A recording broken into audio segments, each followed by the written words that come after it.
Sa bawat paglalakbay ng isang tunay na treasure hunter, dumarating ang sandali na isang bato pa lang ay sapat na para baguhin ang lahat. Ang larawang ito ay mula sa ating ka-TH na nais niyang ipasuri ang marka na kanyang natagpuan sa kanyang lugar. Makikita natin sa larawang ito na ang markang natagpuan dito ni ka-TH ay hindi basta-bastang ukit lamang sa kalikasan. Ito ay isang tahimik na mensahe mula sa nakaraan. Isang mensaheng iniwan ng mga bihasang kamay na marunong magtago, maglinlang at magbantay ng kayamanan. Sa unang tingin, maaaring isipin ng karaniwang tao na ito ay likas na pormasyon. Ngunit sa mata ng isang bihasang tagabasa ng Yamashita Treasure Signs, ito ay nagsisigaw ng kahulugan. Ang kombinasyon ng parang asterisk na marka, bilog na butas na may tubig at tiered waterfalls sa paligid ay hindi aksidente.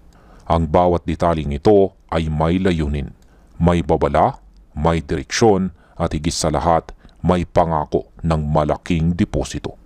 Ngunit ang pangakong ito ay hindi ibinibigay ng basta-basta. Ito ay para lamang sa mga marunong umunawa. Sa video na ito ay bubuksan natin ang kahulugan ng bawat palatandaan. Dahan-dahan, maingat at may respeto sa panganib na kaakibat ng bawat hakbang. Ang parang asterisk na marka na nakaukit sa ibabaw ng bato ay isa sa pinaka-importanting palatandaan sa buong analysis. Sa treasure hunting, ang simbolong ito ay hindi ginagamit para sa maliit o pansamantalang imbakan. Ito ay inilalagay lamang kapag ang nakatago ay malaki ang volume at mataas ang halaga. Ang asterisk ay nagsisilbing kumpirmasyon na ang lugar ay isang positive area. Ibig sabihin, hindi na ito exploratory zone. Ito ay isang validated site. Ang mas mahalagang detalye ay ang lokasyon ng asterisk. Dahil ito ay nasa ibabaw ng isang malaking bato, ipinapahiwatig nito na ang bato mismo ang seal. Hindi ito simpleng marka na nakaturo sa malayo. Ito ay nagsasabing ang kayamanan ay direktang konektado sa batong ito. Maaring nasa ilalim, maaring nasa loob mismo ng bato. Tinatawag itong rock enclosed storage. Sa ganitong setup, ang bato ay hindi dekorasyon. Ito ay pinto. At ang pinto na ito ay hindi basta binubuksan.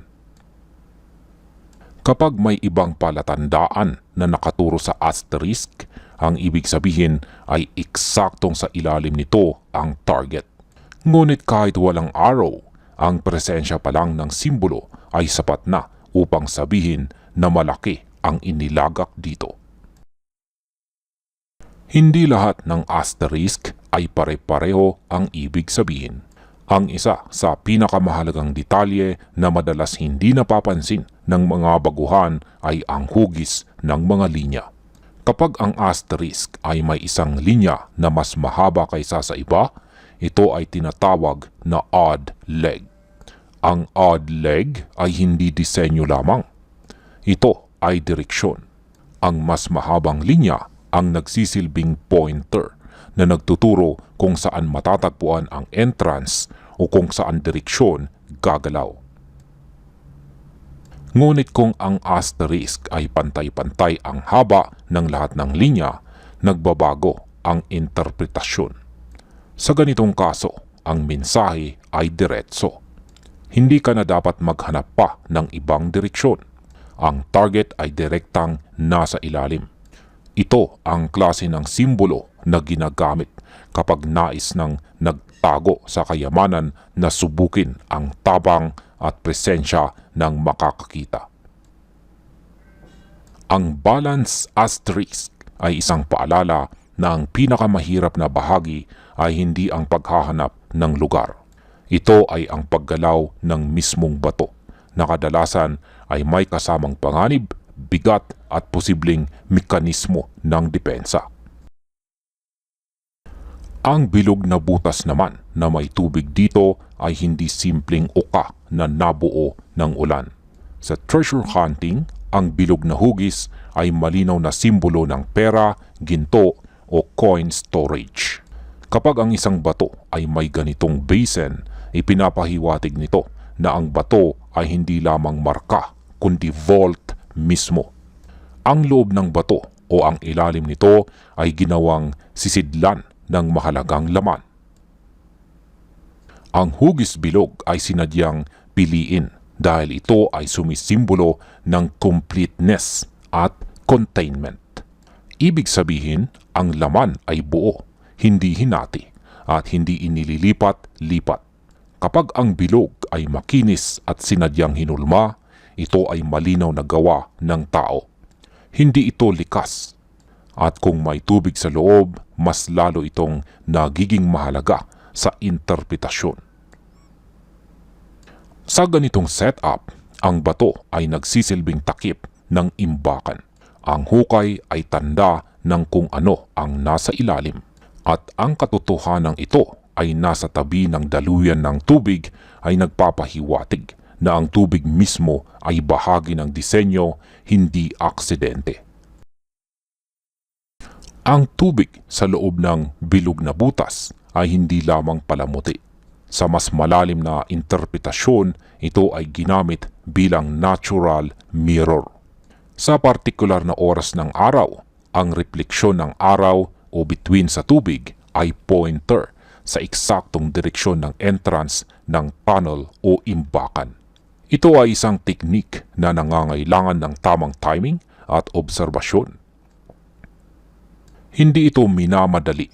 Ang treasure hunter ay kailangang bumalik sa iba't ibang oras, umaga, tanghali, hapon, hanggang makita kung kailan eksaktong tumatama ang liwanag.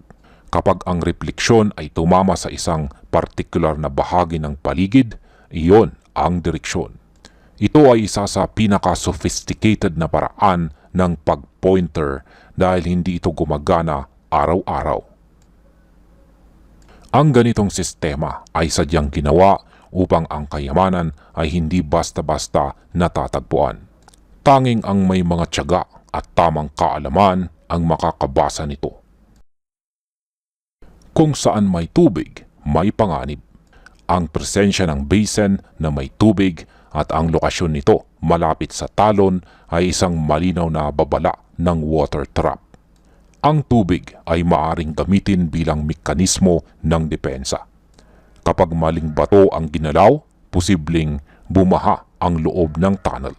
Ang ganitong uri ng bitag ay idinisenyo upang hindi lamang itago ang kayamanan, kundi protektahan ito laban sa puwersang pagkuha. Ang biglang pagtaas ng tubig ay maaring magdulot ng pagkakulong, pagkasira ng kagamitan o mas malala pa. Kaya bago gumawa ng anumang aksyon, kailangang unahin ang safety.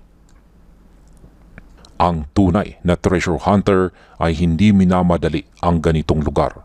Ang kaalaman sa daloy ng tubig, panahon ng ulan at natural drainage ay kasing halaga ng pagbasa ng simbolo mismo. Ang talon ay isa sa pinaka-klasikong palatandaan sa Yamashita treasure hunting. Hindi ito pinipili dahil sa ganda kundi dahil sa ingay at galaw ng tubig na nagsisilbing natural na pantago. Ang entrance ay madalas inilalagay sa likod ng bagsak ng tubig o sa gilid ng plunge pool. Ang patuloy na daloy ng tubig ay nagtatago ng bakas ng paghuhukay. Pinapawin nito ang ingay at higit sa lahat, ito ay nagsisilbing natural na harang laban sa mga mausisa. Ang lokasyon na tulad nito ay hindi pinipili ng basta-basta. Ito ay strategic. Kapag may bato na may ukit malapit sa talon, hindi ito hiwalay na elemento. Ang talon at ang bato ay iisang sistema. Isa ang nagtatago, isa ang nagbibigay ng mensahe. Ang mga baitang ng bato kung saan dumadaloy ang tubig ay hindi lamang natural erosion. Sa maraming kaso, ito ay ginagamit bilang depth indicator. Kung ilang baitang ang makikita sa talon, ganoon din ang inaasahang lalim ng huhukayin sa tuyong bahagi sa gilid. Ito ay isang paraan ng pag-encode ng impormasyon gamit ang kalikasan. Hindi kailangan ng numero, hindi kailangan ng salita. Ang mismong anyo ng paligid ang siyang nagsasalita. Kapag may tatlong malinaw na steps, inaasahan ang tatlong antas ng lalim. Ang ganitong sistema ay nangangailangan ng tamang pag-obserba. Ang maling pagbasa ay maaaring magdulot ng maling hukay at panganib. Sa lahat ng interpretasyon, isang bagay ang malinaw. Ang bato ang susi. Hindi ito simpleng palatandaan na iiwanan pagkatapos makita. Ito ang mismong bahagi ng mekanismo. Ang laki nito, bigat nito, at posisyon nito ay sinadyang ganito. Kapag ang simbolo ay nasa ibabaw ng bato, ipinahihiwatig nito na ang solusyon ay hindi paghahanap ng malayo kundi pag-unawa sa mismong bato. Ang paggalaw nito ay hindi basta-basta. Maaring may locking system. Maaring may counterweight. Ito ang yugto kung saan nasusubok ang karanasan ng treasure hunter. Ang walang sapat na kaalaman ay maaaring mapahamak. Ang bawat hakbang sa ganitong lugar ay dapat may kaakibat na pag-iingat. Ang unang aksyon ay hindi paghukay kundi pagmamasid. Suriin ang asterisk, hanapin ang odd leg, obserbahan ang tubig at alamin ang daloy. Ang pagmamadali ay kalaban ng tagumpay. Ang tunay na yaman ay hindi lamang ang ginto kundi ang kaligtasan. Maraming lugar ang napahamak dahil sa maling interpretasyon at sa padalos-dalos na aksyon. Ang karanasan at respeto sa lugar ang tunay na puhunan. Sa kabuuan, ang batong ito ay hindi basta iniwan. Ito ay nagsasalita. Ang asterisk ay nagsasabing malaki ang deposito. Ang bilog na butas ay nagpapatunay na ito ay imbakan. Ang tubig ay parehong pointer at babala, at ang talon ay natural na bantay. Ngunit tandaan, ang lahat ng interpretasyong ito ay bahagi lamang ng Yamashita Treasure Science. Ang tanging sigurado ay ang panganib at responsibilidad na kaakibat ng ganitong kaalaman. Ang tunay na treasure hunter ay hindi bulag sa kayamanan. Siya ay mulat sa panganib. Kung ang mensahe ng bato ay iyong naunawaan, nasa iyo na ang desisyon kung paano ka kikilos, sapagkat sa mundo ng kayamanan, ang kaalaman ang unang ginto.